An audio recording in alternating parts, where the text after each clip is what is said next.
Okay, so Kal Kadosh, Boker Tov, we're continuing on Daf Yudchet Amud Bet, 18b. Okay, we are 4 lines down where it says Yitma Dereisha. So says the Gemara, Yitma Dereisha, ya echi darish. How exactly did they make the derasha of the Yitma Dereisha? Which means like this, if you remember, we said that there was 2 different words of Yitma. It says, right, let me just get the pasuk. The pasuk says, "Mikol ha'ochel asher ya'achel, asher yavo alav mayim yitma, v'chol mashke asher yishateh bechol keli yitma." So basically, what's happening is that we have 2 words of yitma. The first one was by the food, "Mikol ha'ochel asher ya'achel," any food that you're going to eat, right? That it's going to come water on it to make it susceptible for tumah. It's going to become tameh, yitma. And then the next one, "V'chol mashke asher yishateh bechol keli yitma," which is any type of a liquid that you drink, it's going to be tameh. Now, when we're going to come and we're going to say that it's going to become yitma. So if you remember, we brought down in the Gemara yesterday that the fact that it was written yitma and not tameh, it means yitma other things as well. That's what we learned yesterday. So the Gemara is going to say now like this: Yitma dereisha hechi darish. How exactly is the Gemara going to come and learn out the yitma of the reisha of the food? Mikol ha'ochel asher ya'achel asher yavo alav mayim yitma, yetameh. That means you don't read it yitma. You read it yetameh letameh tamashkin. That it's going to impure liquids. So says the Gemara, ata omer letameh tamashkin, o en adelo letameh takli. Do you say that it's going to be metameh tamashkin, or it's going to come and it's going to be metameh a utensil? So says the Gemara, amarta kal v'chomer. It's a kal v'chomer. Uma mashke metameh ochel, just like drinks, liquids come and they impurify foods, right? Ve'eno metameh keli, but it's not going to be metameh keli, a utensil. Ochel she'eno metameh ochel, food which is not metameh food. Eno din shelo yitameh kli. Shouldn't it be that it should not be metameh a utensil, right? So hamani mekayim yitma. So what do you do then with the word yitma? Because again, we just tried to learn that yitma means other things, not that itself it's tameh. Because if not, just say tameh. So says the Gemara, letameh tamashkin. Shehen alulin lekabel tumah. It's going to come back to be metameh. But didn't we mention yesterday that the mashkim, the mayim is not metameh because it's like a mikveh? That was only in the Bet HaMikdash. Now we're talking about in general. Meaning yesterday when we spoke about that entire concept of the water that it could be mikveh, that was all in the azara. Meaning in the azara, you are correct. The water does not become tameh. But outside of the azara, liquids do become tameh. So that's what we're talking about here. Okay? Yeah. So here it says letameh tamashkin she'en alulin lekabel tumah. So says the Gemara, "My idia mashkin mishum dalilin lekabel tumah, tepukle mishum deleka midia chanine." So ask the Gemara 1 second. If you're going to tell me now that the kavanah, right, is that ochel could become metameh mashkin, right? So he says, so why don't we just say tepukle mishum deleka midia chanine, which means why don't we just say that there's nothing else that it could become metameh? Why? Because since we already brought from a kal v'chomer that ochel is not metameh kelim, right? So therefore, and we already know that ochel is not metameh ochel acher, right? So therefore, what was the pasuk then? Obviously, it has to be for mashkin. If you remember in the introduction already, when we learned this, we already learned in the introduction that the introduction was ochel is not metameh ochel and mashkin is not metameh mashkin, which means at least midoraita, which means that the same concept, it does not reinvent the wheel. You understand? Meaning it doesn't do it again. It has to do something else, but it cannot come and do the exact same thing. So therefore, ochel is not metameh ochel, and mashkin is not metameh mashkin. So here he's saying 1 second, but if you already made a kal v'chomer, that just like mashkin is not metameh kelim, kal v'chomer, that ochel cannot become metameh kelim. So therefore, and you already know that ochel cannot be metameh other ochel. So if ochel cannot be metameh ochel cannot be metameh kelim, what are you left with? Ochel to be metameh mashkin. So you're forced to say that. Yeah, so that's what he says here. My idia, why do you tell me it's mashkin mishum de alulin lekabel tumah, that it's mashkin because that they're fitting to be received to tumah? Just why don't you learn it? Because there's no other thing to learn it from. Meaning there's no other thing to learn. When you say the word yitma, we are learning that yitma means yetameh, not just tameh. Because if it's tameh, just say tameh. B'chol ha'mashke asher yishateh tameh. Why do you say yitma? Yetameh acherim, to impurify something else. So what's it referring to? So it has to be referring to that. So it says the Gemara, no, hachi kamar. This is what it means to say. If you're going to tell me ochel is chamur, that ochel is more stricter than what? The mashkin, the liquids, the metame mashkin, nitme lekli. Why don't you just say that it's also going to be in tameh kali as well? So says the Gemara, hahu chumra de mashkin hu, mishum de mashkin ulin likabel tumah. Uma hi alilatan, shebekablim tumah shelo be'echsher. He comes and he says, no, you're not going to say that. Why? You're going to say that the word yitma, that ochel is metame mashkin, is not because of the chumra of ochli, but rather it's the chumra of mashkin. Meaning, don't look at it as if to say that it's a stringency by the food. It's a stringency by the liquids. He says, why? Mishum de mashkin alulin lekabel tumah. What exactly is mashkin? What does that mean here that they're alulin lekabel tumah? Malilatan. Mekablim tumah shelo be'echsher, which means like this. A food, in order for a food to become tameh, you need to make it susceptible for tumah. How do you make it susceptible to receive tumah? You need, whether it's yad, shachat, dam, you need one of the 7 liquids. Yain, dvash, right? You can do chalav, right? Yad, shachat, dam, that's the Rashet Tevot, right? The acronym. So you need one of these 7 liquids to come unwillingly and knowingly onto the meaning that you want it. You want whatever, whether it's going to be the dew, the tal, the whatever it is. It has to come onto this fruit or this whatever it is. It has to come and you want it there. Not just time that it rained outside and now it becomes susceptible for tumah. So that's to do with the food. So you see that a food, in order for it to become mekabel tumah, you need to make it susceptible for tumah, which means that you need it to become ra'ui, machshir, mekabel tumah. He says a liquid, you don't need that. A liquid is mekabel tumah automatically. So he says, so that's why it's a chumrah of mashkin. It's not a chumrah of ochel, it's a chumrah mashkin. So therefore it says that you could actually learn, right, kal v'chomer, just like mashke, which is more chamud, is not mitameh kli, so to kol sheken ochel, which is lighter, it's not mitameh kli. Right? Because again, if you're going to tell me that ochel is more strict, then you can't learn a kal v'chomer from it. You understand? But then it's not kal v'chomer. Kal v'chomer means you're learning something lighter from something stricter. So the food is lighter, right, than the mashkin. So you're saying, kal v'chomer, just like the mashkin cannot be mitameh kli, so to the ochel cannot be mitameh kli. Okay? So says the Gemara, 1 second. Says the Gemara, what does it mean yitma? De'en oseh kayutzeba. So this is what we just learned before. When it says the word yitma, we are actually learning hu levado yitameh. But it cannot be mitameh something else, which is kayotzeba, which means ochel is not mitameh ochel and mashke is not mitameh mashke. So that's what we just mentioned 2 minutes ago. And again, we learned it in the introduction already. Okay? So says the Gemara, mehacha nafka, you learn it from the word yitma? Mehatam nafka, I thought you learned it from somewhere else. It says in the pasuk there also, v'chiyutan ma'im al zera, v'nafal minivlatam alav. What does that mean? Right? Hold on 1 second. Let's see. Okay. So basically, here it says like this. It says, mehacha nafka, which means, why are you coming and you're telling me that you're learning it from over here? He says, I mean, it's basically this. One more time, I'm going to ask you, how do you know that ochel does not mitameh ochel and mashke is not mitameh mashke? Says the Gemara, you learn it from where? From yitma. Yitma means that it's going to become tameh, but it's not going to be mitameh something else. What is that referring to? It's not going to be mitameh kayotzeba. So the Gemara says, mehacha nafka mehata nafka. We learn it from over there. When you're going to have water that comes onto one of these seeds, right? Which basically that's how it's going to be mekabel tumah. Again, remember, you're machshiroto lekabel tumah. V'nafal minivlatam alav.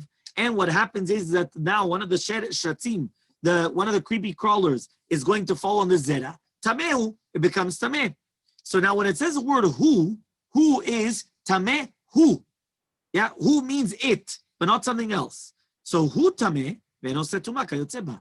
So basically the Gemara is asking, if I'm going to ask you right now, where do you learn that ochel cannot become metameh ochel and mashke cannot metameh mashke? So you would have answered to me, we just learned it from Itma. Says the Gemara, what are you talking about? You learn it from tameh hu. It is tameh, but it's not anything else is going to become tameh, which means ochel is not metameh ochel and mashke is not metameh mashke. So says the Gemara, chad ve'mashkin abayim mechamat sheretz. One is talking about when the mashkim is coming through a sheretz, which means that the liquid is coming through a tumat sheretz itself, right? And therefore, what happens is that the mashkim became tameh from a sheretz. The echad, and one of them is talking about, another pasuk is talking about the mashkin abim mechamat keli. that the mashkim is coming through a keli. That means basically it was inside of a kli cheres, and the kli cheres was nitma from a sheretz. Remember that what happened is that when you have a sheretz, a creepy crawler going into a kli cheres, which is the northern utensil, it's going to be mitameh, anything which is inside of it. So here you have the liquids, it becomes tameh. So says the Gemara, you need both. Why is it that you need both psukim? One to teach you mashkin that comes through a sheretz directly, or mashkin that comes through a kli cheres that the sheretz came inside of it. Why do you need both? If I would have known only about the mashkin which comes through a keli, I would have said that only there it's not metami mashkim acherim nishum delo chamire, because it's not that chamur, which means because they became a sheni. Meaning, when you have a mashkim that goes into a keli, that mashkim only becomes a sheni, because the sheretz is an avatuma, touches the rishon, which is a keli, and now it's going to contaminate the mashkim to become a sheni.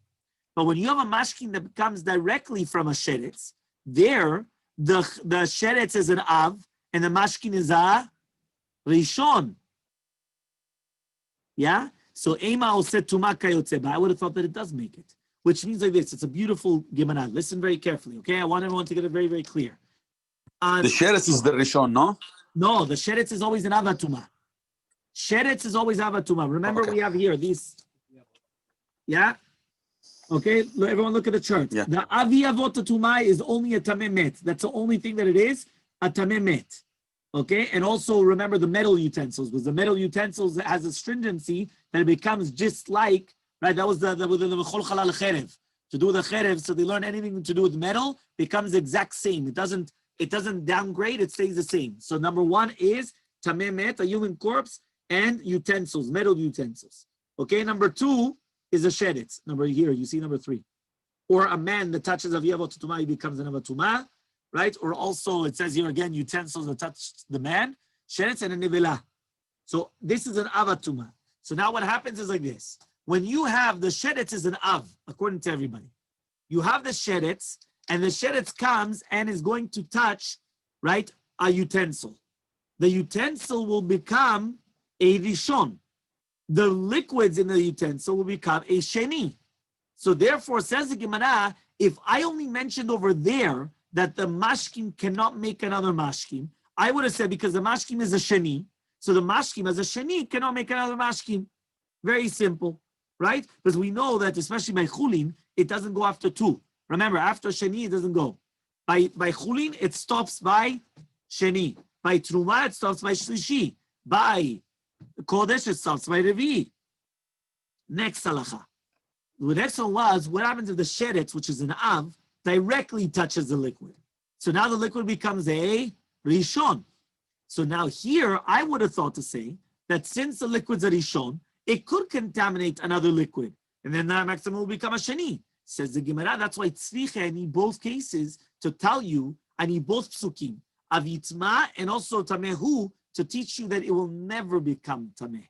Meaning a mashkim will never contaminate mashkim. Whether it was a rishon or a sheni, it does not continue the flow. Okay, it does not continue contaminating the same concept. Kayotzebo, only the same thing. Okay? So ask the Gemara, 1 second, why don't we do kol sheken? Why don't we just learn like a kavachomer? Like kol sheken, all the more so. Just teach me the fact that when you have a mashkim that becomes tameh through a sheretz directly, which means that you have an avatuma touching the mashkim, becoming a rishon, and still that's not going to contaminate another mashkim. And then you say kalvachomer that if it's a sheni, it's not going to contaminate another mashkim. So answers the Gemara, minta de'atya bekalvachomer tarach lekaltav krah. Says the Gemara, no. Many times you will find that even if you could learn it in a kalvachomer, the Torah will still speak it out. Meaning not because, right, you could have learned it from a kavachomer, the Torah is not going to learn it. The Torah many times will mention it, even though you could have learned it from a kavachomer. Yeah, you could have learned it from a kavachomer, but still the Torah wanted to teach it to you. So it said it explicitly. Okay? Fine. Next.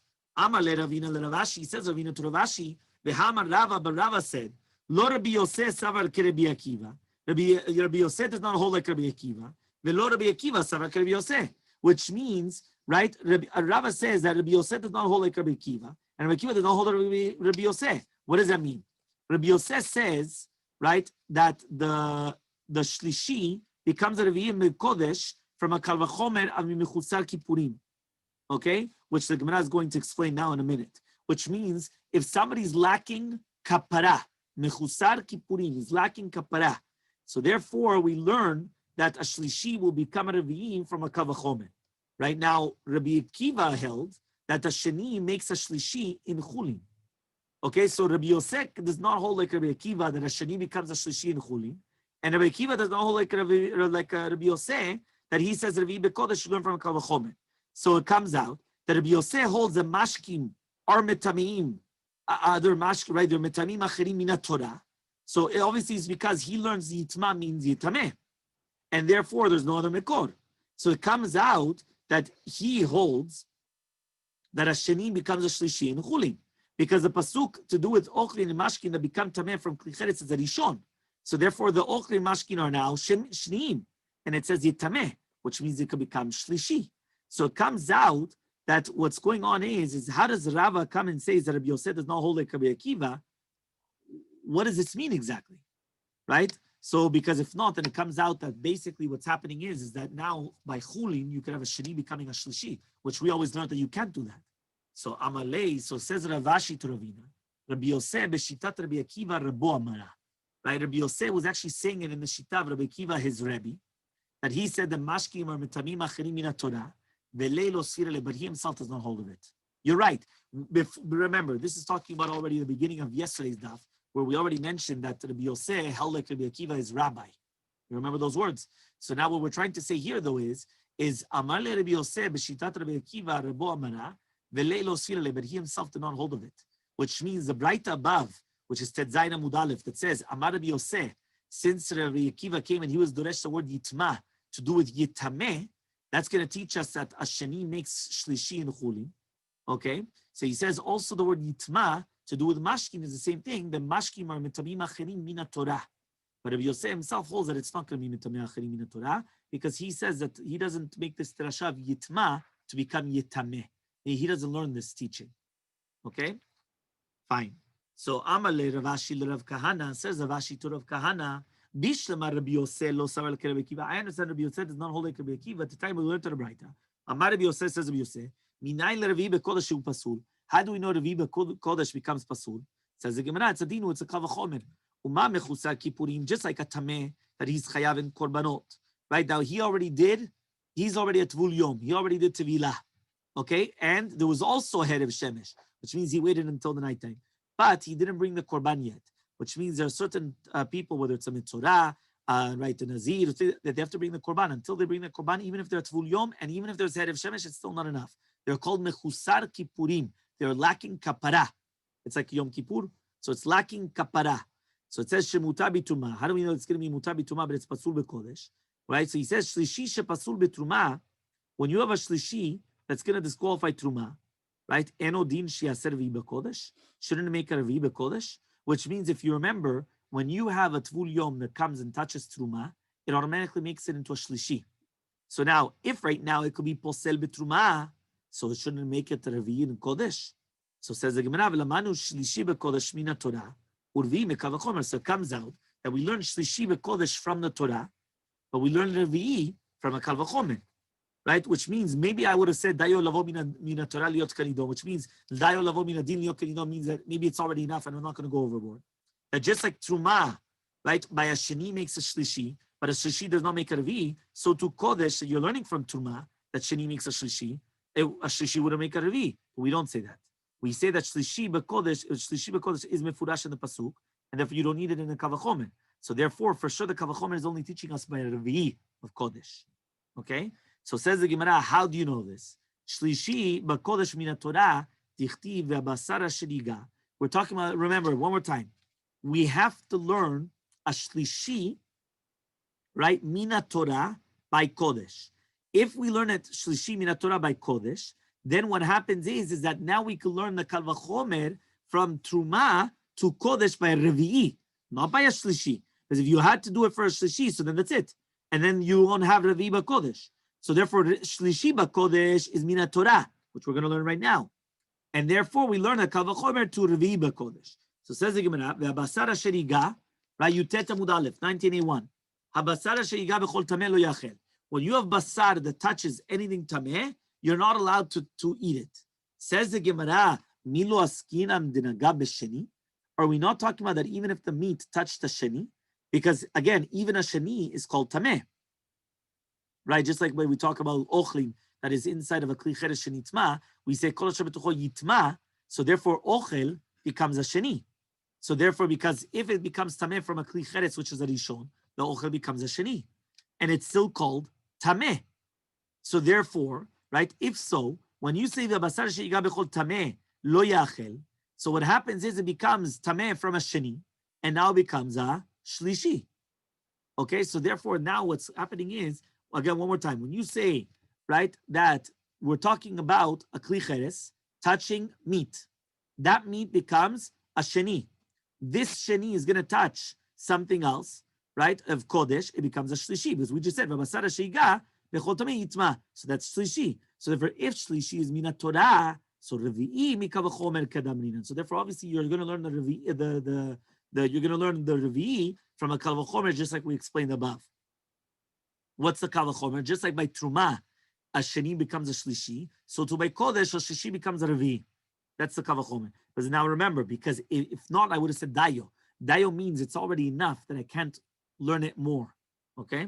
So says the Gemara, v'yisal kadaitach savar kerebi Akiva. Now, if you're going to tell me that he holds like Rabbi Akiva, yeah, that Rabbi Yosef holds like Rabbi Akiva, that even chulin, right, you do have a shlishi for tuma.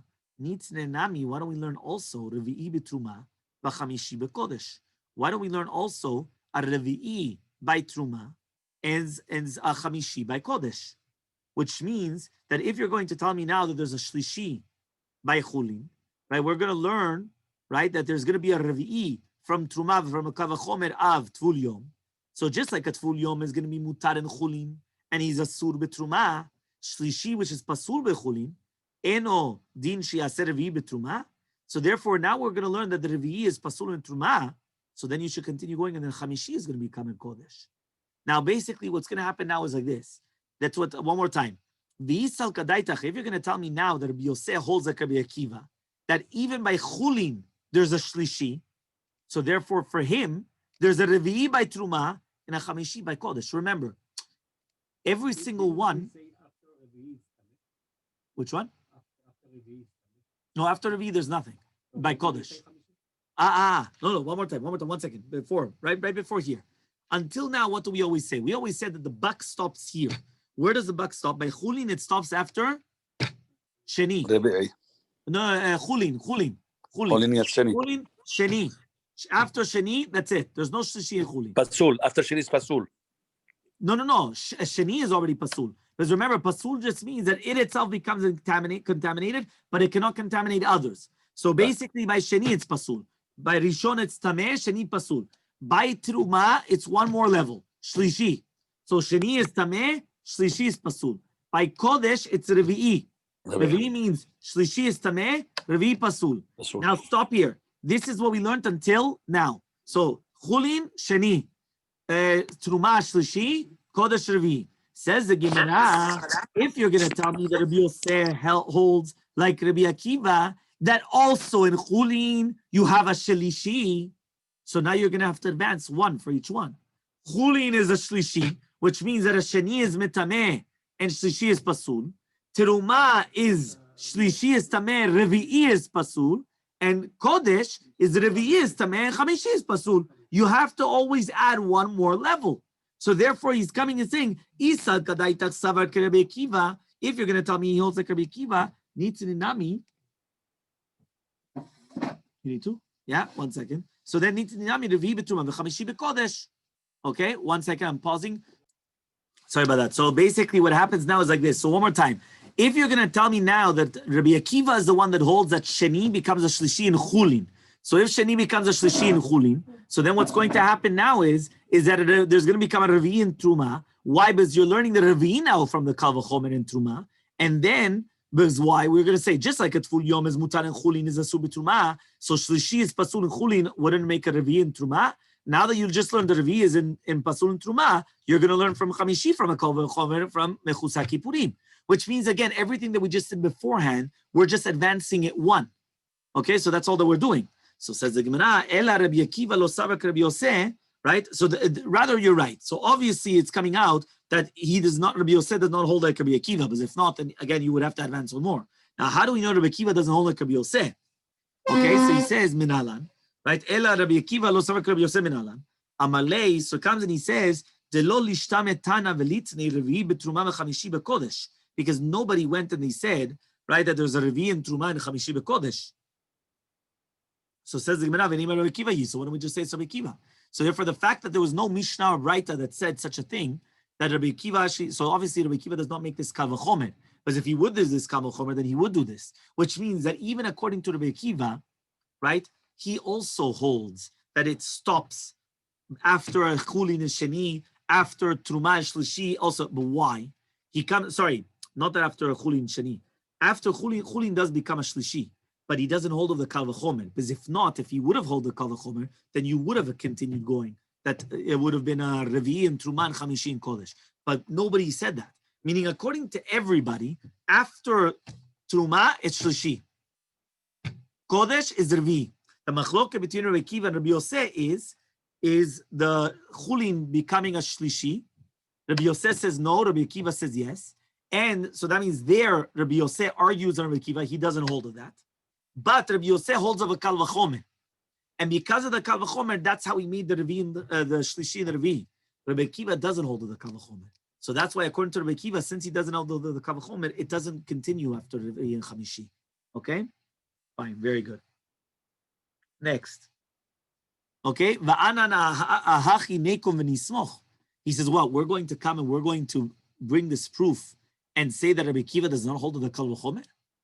Right? Well, that's what we're just going to say. So Nafak Ravashi v'item Rav Kana. So they went out and they checked whether it was Ravashi or some people say it's Rav Kana. Dak ve'ashkach, and he looked and he found the Mishnah. The Mishnah says, Haditnan, we learned in the Mishnah in Chagiga, Hakli mitzaref emashe betocho lekodesh. That if the kli was very, very long, okay, and at the two ends of the klis, from the two different things, you had a chatichat ochlin of kodesh, that they're not touching each other. But the tameh touched the ochlin on one side of the kli. So the kli is mitzaref the chatichot together to make it into one piece. And therefore, just like he touched this side of the piece, the other side is also going to become tameh. Okay? That means basically like this. You have a long utensil.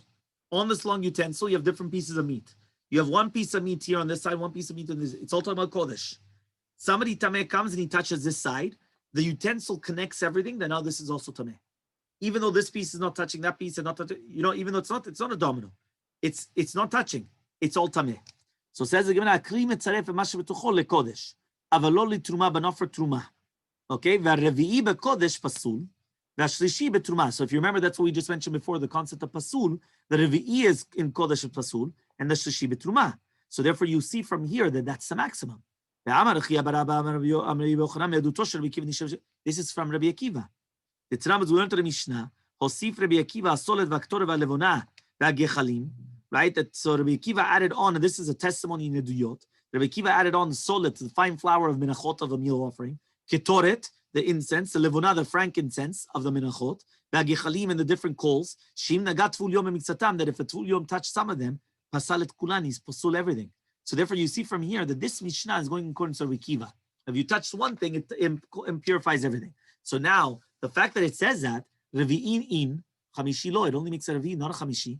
Shlishi in, Revi lo, only Shlishi by Truma, not Revi lo. So you see from here that it wasn't just Stama Svara that we said, that Rabbi Akiva holds that. So one more time, if I'm going to make a very, very quick Chazara, right? I want everybody to pay attention, right? Because I'm going to do a very quick Sikum, a very quick summary of everything that we just learned, okay? We learned previously, without getting to Rabbi Yosef, Rabbi Akiva, we learned chulin. Chulin means not holy food, regular food, right? We're talking about regular donuts. Obviously, the second that they're made, safganiyot, that they're made for Chanukah, it becomes holy, yeah? But I'm saying, but regular food, yeah, but it's not Chanukah, yeah, so it's still not holy. Yeah, so what happens, right? We have regular food. Regular food could become a rishon and a sheni. After sheni, chalas, nigmar sipur. It doesn't continue. Next, we learned truma becomes up to a shlishi. After shlishi, that's it. Nigmar sipur. Doesn't happen. Anything else? Kodesh could become a revi. Now we learned two different opinions. An opinion of Rabbi Akiva, an opinion of Rabbi Yosef. Rabbi Yosef does not hold of Rabbi Akiva, and Rabbi Akiva doesn't hold of Rabbi Yosef. We're going to explain. Rabbi Akiva learns that a sheni does become shlishi by chulin. Okay? Sheni becomes shlishi by chulin. That means chulin does exist, the concept of shlishi.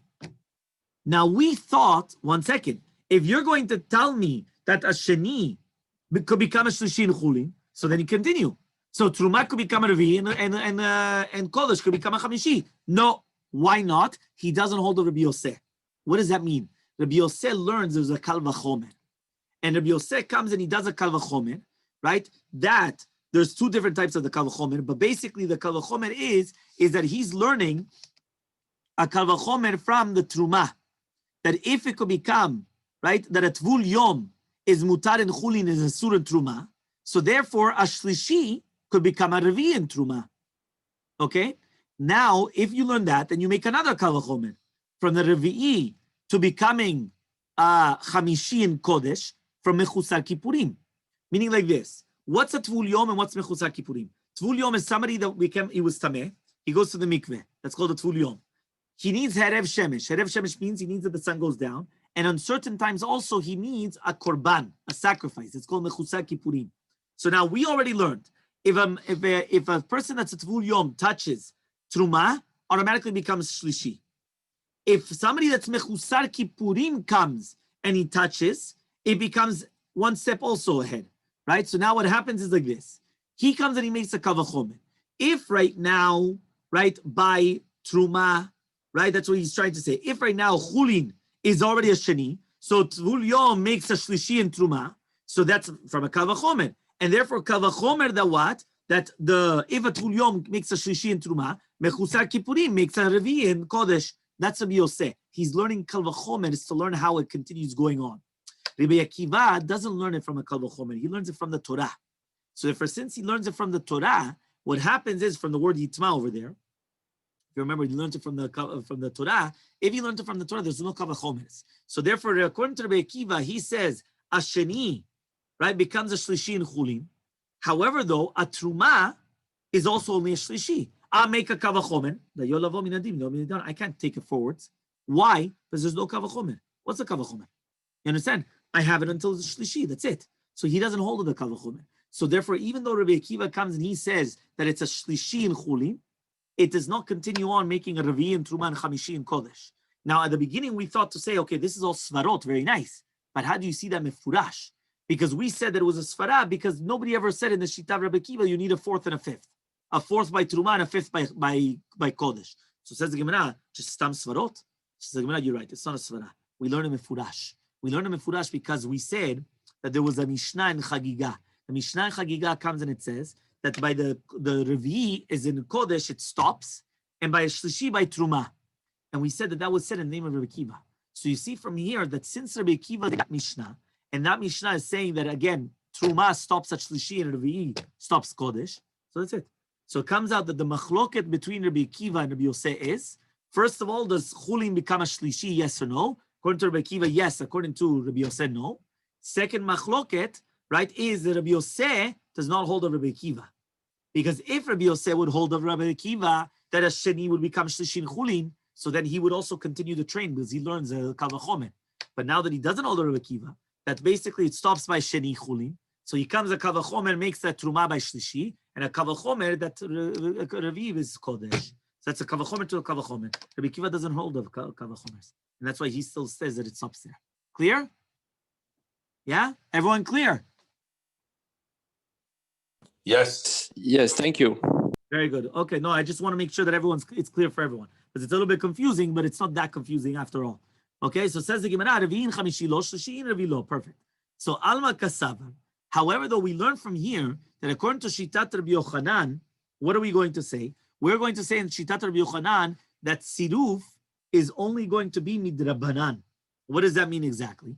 When you are going to be Mitzaref a Kli, right, that we just learned here in the Mishnah and Chagiga, okay, so that's only going to be Midrabanan and not Doraita. Because if you're going to tell me that it only came from the testimony of Rabbi Akiva that you're learning from it, so that's only Tumah Drabanan, okay? But that's a Tumah Levona, the Gechalim, which is not foods, Okay, so therefore it's only going to be din d'Rabbanan because of chibat kodesh, which means that here it's not a food. So if frankincense is not a food because it's actually used as a spice and you're going to use it as, so it's not a food, why would it make it to become tameh? So it's only in tameh midrabanan because of something which is called chibat kodesh. Okay, so the chibat kodesh, which means it's so precious because it's kodesh, that's what makes it into like a food, which makes it tameh midrabanan. So it says, and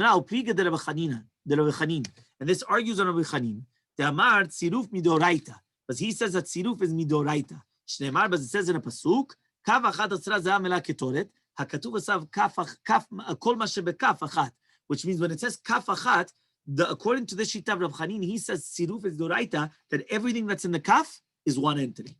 Which means like this, one more time. What was the Mishnah in Chagiga? The Mishnah in Chagiga was a very long utensil. You had meat of Kodesh, right? Meat of Korbanot on it. But they weren't touching each other. You had one on this side, one on this side, and in the middle also.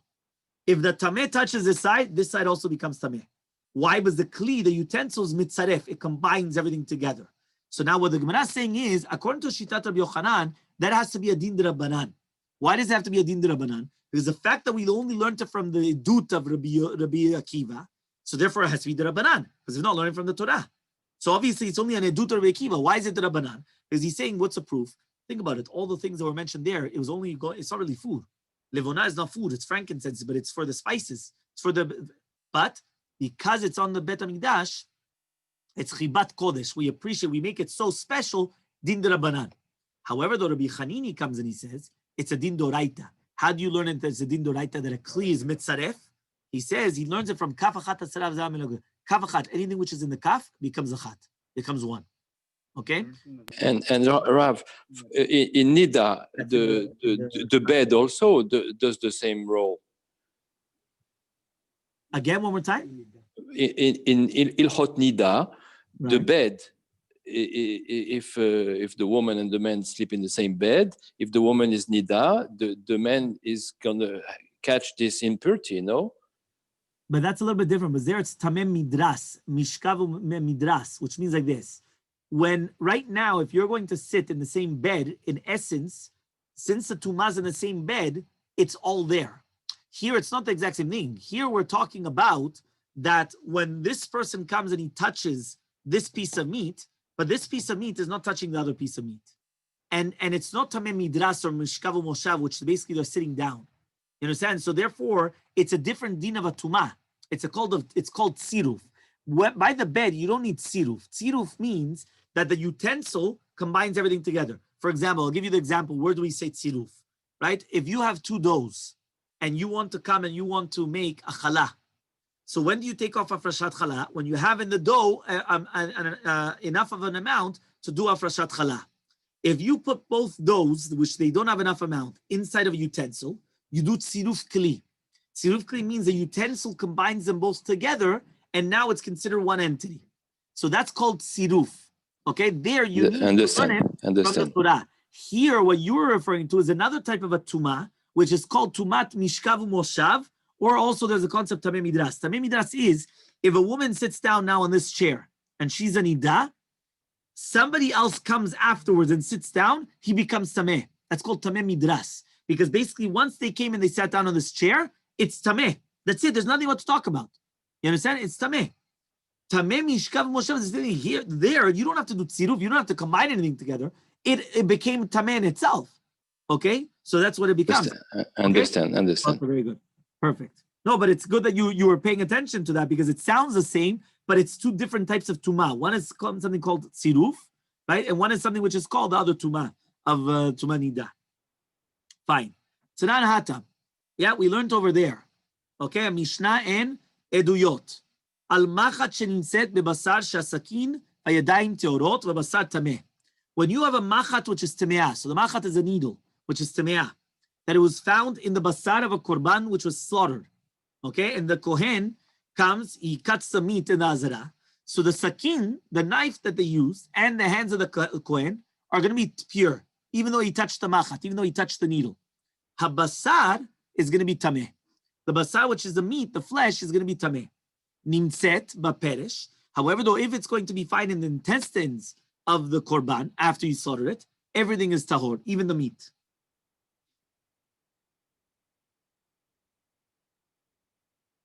It says here because an animal does not become mikabel tuma when it's alive. And now that the animal died, right, the machat is not actually not touching the meat, it's inside of the intestines, it's inside of the stomach, right? So therefore, since it's inside of the intestines, so therefore it's not going, everything is pure, okay? So now it says the Gemara like this, right? It says, Amar Rabbi Akiva, says Rabbi Akiva, Zachinu she'en tumat yadayim b'mikdash. It's a very big zechut that we have, and it's something good for us that the Chachamim never made a decree on tumat yadayim b'mikdash. Here, technically speaking, the Kohen touched with his hands the machat. The machat was already tameh. This needle was already tameh. So technically, I should have made the hands of the Kohen also tameh. We don't say that. So says Rabbi Akiva, right? What does he say? We were zocheh that the rabbis did not make decree of the tumat yadayim in the mikdash. Okay, Yutet Amud Bet, 19b. Okay, v'neima. So says the Gemara, v'neima she'en tumat yadayim v'kelim b'mikdash. Why don't we just say that there's no tumat yadayim v'kelim in the mikdash? Right? Why don't we just say that? Say zachinu she'en tumat yadayim v'kelim. It didn't say that. He just said zachinu she'en tumat yadayim b'mikdash. But say also the keli, because the sakin is a utensil. And we said that not only was the hands of the Kohen tahor, but even the sakin was tahor, the knife that he used for the shechita. So says the Gemara, Amar Rav Yudah Rav, says Rav Yudah the name of Rav. Veitem Rabbi Yosef Rabbi Chanina, says Rabbi Yosef Chanina, Yadayim kodem gezerat kelim nishnu. The takana of tumat yadayim was before the gezerah of tumal kelim, which means Shlomo Melech came and he made a gezerah on tuma on stam yadayim to do with kodesh. And by the way, that's why we do netilat yadayim for a seudah. Right? All the concept of netilat yadayim for Suda is because of tumat yadayim to do with kodesh. Okay, because if the bread was kodesh, and now you're going to come, you have to do netilat yadayim to wash your hands. The ilu gezerat kelim was instituted during the days of the students of Shammai and Hillel. So when the testimony of Rav Chanina, right, during his testimony, there was no tumat kelim. So therefore, that's why Rabbi Akiva could not bring from the testimony of Rav Chanina that they didn't make a gezerah on kelim in the Bet HaMikdash, because when it was actually said, there was no gezerah even outside of the Bet HaMikdash. There was no gezerah at all. So therefore, if there was no gezerah, why would he even say it? It doesn't make sense. You understand? Right? That means one more time. Right? Let's just, if you want, we're going to go through the footnotes a little bit very quickly. Okay? Because we're going to try to finish this daf so that we've already finished the daf and we're ahead with tomorrow. Remember? So it says over here like this. The Gemara is talking about, it says over here like this, number 4. I know he just keeps on, he just sends us to other places. He's not actually explaining it. Okay? But fine. Basically, so one more time, right? The takana of tumat yadayim was taught before the gezerah of chachamim of kelim. Okay? That kelim are going to become tameh, right? From mashkin. Remember, we were already learning that kelim do not become tameh from mashkin, but there was a gezerah d'Rabbanan that yes, which means mashkin cannot be tameh kelim. But it's only d'Rabbanan, but that's a gezerah. That's who was the one that did that?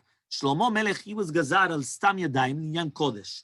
He was the one that made, right, on stam yadayim, which is on kodesh. Okay? So now after that, we also had the gezerat kelim. Gezerat kelim was later on during the days of the students of Shammai and Hillel. So when the Edut of Rav Chanina came, there was still no gezerat chachamim on kumat kelim. So Rabbi Akiva didn't want to come and start saying this because it didn't exist yet. So says the Gemara, Amar Rava ve'atar vayu bo bayom gazru. He says, 1 second. I thought that it was the exact same day. Meaning both of the gezerot, whether it was of tumat yadayim, right? That means they added on stam yadayim tuma even for truma, right? And also for kelim. Because remember, Shlomo Melech, he did it on kodesh. Tuma on stam yadayim on kodesh, not on truma. They added on stam yadayim also for truma, that it's going to be tameh. Now that gezerah was done the exact same day as gezerat kelim, that liquids can contaminate kelim. So Bo Beyom Gazul was the exact same day, because basically that's when everyone went up to the gag, the attic of Hananiah ben Chizkiyahu ben Garon, in order, right, to visit him. And they made 18 degrees. As is brought down in Masechet Shabbat, we already learned this, and you give them a bet. The Tanabas, we learned in the Mishnah, okay? HaSefer v'Yadayim, whether it's a Kitvei HaKodesh, anything of holy scriptures, or Yadayim, which is Stam Yadayim, right? That you didn't, meaning Stam Yadayim means that you didn't pay attention whether they're pure or not. Vatvul Yom, or somebody that does Tevilah, Va'ochlim v'Kelim shedinu b'Mashkin, or food and utensils that become Tameh from Mashkin. These are all the 18 things, right? And there we brought down, it's all the same thing. It was the same time. So what are you answering to me that it was done different times? Everything was done in the same day. right? Basically, the concept of ochlin and kelim, food and drinks that become tameh through a keli, that's only midrabanan. Remember that, because we already just said that doraita doesn't exist. Plus, stam yadayim, that's all in the same day. So what are you telling me now? No, one of them was before Gezerah, after Gezerah, it's all the same Gezerah, same day. So says the Gemara, but rather Rava says, Hanach letumat sakin dafilu b'chulin aminu mitmeh. He says, forget about the sakin. Rabbi Akiva, what did he say? He said the testimony, Zachinu, that there's no tumat yadayim hamikdash. So we asked, why did you say only tumat yadayim v'kelim? Says the Gemara, no. What was the kelim? The sakin. The sakin, even in a chulin, it's not going to be mitameh. Because Chachamim never suspected, but they never wanted to come and start doing any takanot on the sakin in order that it shouldn't get ruined. Right? So to ena sakin nitma, right? Even if it is, why? Has sakin denagah b'mai. So what did the sakin touch? What are we talking about that we didn't make the decree in the sakin that even by chulin? So if you're going to tell me that it touched the meat, ha'en ochel mitameh kli, food does not contaminate a keli midoraita, right? And even midrabanan, okay? Ve'ela, but rather, the nagah b'machat. It's only because it touched the machat itself. Ve'ha'en kli mitameh kli, right? A utensil doesn't mitameh utensil, which means one more time, we already learned food doesn't mitameh food, drink doesn't mitameh drink. Now we're learning a kli doesn't mitameh kli either. So therefore, what are we trying to find out? How is it that this sakin would have become tameh? If the sakin touched the machat, which is a kli to a kli, doesn't take tumah. If the sakin touched the meat does not mitameh kelim, even midrabanan. Only mashkim mitameh kli midrabanan, and not doraita. Okay, even though it's a machloke, but that's what we're saying. So it says over here, right? Veha enkli mitameh kli even midrabanan. So therefore, right? So then what's the case then? So it says the Gemara, hey machat mayavite. So what is this machat? Inema, right? So therefore, what are we trying to say? We're trying now to say that we just basically proved over here, right? That it's not, that wasn't the case then. That you could say that we had a zechut, that we didn't make a zechut in the kelim, right? So what are we talking about? Hey machat mayavite. What was the machat then? Inema safek machat. If you're going to tell me it's a safek, whether it's tameh or tahor, v'ha'itma Rabbi Elazar Rabbi Yisrael Chanina. It was already stated Rabbi Elazar Rabbi Yisrael Chanina. We don't make sefekot on rock which is found in Yerushalayim. Meaning, if you find saliva or phlegm on the floor, right? We have a safek. Maybe it came from a zav or zava, or maybe from a nida, or maybe from any other tuma. No, we don't make any decree on safek rock in Yerushalayim. Chadama, one of them said, Lo gazur safek kelim in Yerushalayim. We don't make any doubt on a keli which is found in Yerushalayim. Meaning, if we have a doubt whether this machat is tameh or tahor, we say it's not going to be tameh, not even the Rabbanan. So says the Gemara, Amar Rav Yehuda Amar Rav, says Yehuda Rav, Kigon shavda lo machat memet, right? Ve'ikira bebasar. What happened was is you lost the machat, which was touched at memet, which is an avatuma. And what happened was, right? Ve'ikira bebasar. All of a sudden you found it in the basar of the korban. So therefore it is tameh even in Yerushalayim, and it's going to be tameh the basar. So therefore this was the case that we're talking about. This is the machat here. Okay, so it says Rabbi Yosef Rabbi Avin Amar Kegon Shaita Para Chasuma Uba Michutz Yerushalayim. There was a para. We're talking about a safek machat, but it went into Yerushalayim when it was already the mouth closed. So therefore, we don't know if for sure, right? If for sure it didn't swallow the machat in Yerushalayim, but rather outside of Yerushalayim. So therefore, what happened was it's safek kelim which are found in every single place where they did make a decree. In Yerushalayim, they didn't make a decree. Here, they did make a decree. So Gufa, Rabbi Elazar, Rabbi Yosef, Rabbi Chanina. Rabbi Elazar, Rabbi Yosef, Rabbi Chanina come and they say, Chadam, I want to say, Lo gazur safek erukim Yerushalayim, Chadam, lo gazur safek kelim Yerushalayim. Right? So basically, we don't make a decree whether it's on the rock or the kelim. Rokin tanina, kelim tanina. We taught that it's by all of the rock and by all of the kelim. Rokim tanina, the Tanam, we learned in the Mishnah, Kol harokim shenintzot Yerushalayim torim, chutz mishel shuk elyon, except for the shuk elyon. Why? Because there, all the tamim used to come together in order not to impurify other people. So because of that, all the rock in Yerushalayim, except for the shuk elyon, was pure. So therefore, we're saying from here, right? So since the Mishnah is saying mefurash that rock is, which is found in Yerushalayim is tahor, why do you need an edut on that? Why do you need testimony of Rabbi Akiva or whoever it is to come testify about that? So says the Gemara, lo tzricha afal gav d'itchazek zav. No, we're talking about that even though there was a zav that came by the marketplace, we still say it's tahor. Why? Because the testimony that we just said that everything's going to be pure in Yerushalayim. Kelim, also tanina. We also learn kelim. Why do you need testimony? The Tanam we learned in the Mishnah, all the utensils that are found in Yerushalayim when you go down to the mikveh are going to be tameh. Hade alma, but if it's tam, not towards the mikveh, it's pure, right? So now says the Gemara, and according to your reasoning, what's the seifa? Derech aliyah, if it's coming up to Yerushalayim, right, to the derech, it's going to be tahor. Hade alma to mean. So you have a contradiction between the two different brightot, meaning that you're going to deduce from one hand one thing, and the other hand you're going to do the other thing, which means like this. What did it say? It said in the Reisha, right, that if you're going down towards the mikveh, it's tameh. But if it's in general, it's tahor.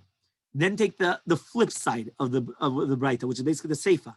The Seifa of that Mishnah said, if you're going up, it's tahor. So stam, it's tameh. So tell me what's stam. Is it tahor or tameh?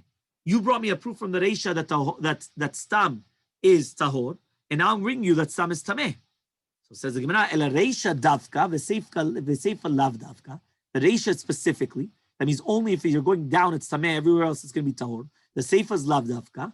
Right? That means you can't deduce anything from the Seifa. Ulapuke gaziata. And it's coming to that which the Braita says that if you're going to go upwards, it's going to be tahor.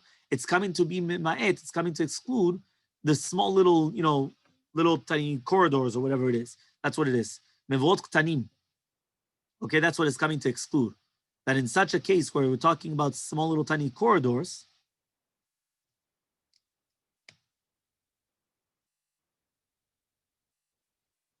there it's going to be tameh. Okay, there it's going to be tameh. Okay, very good.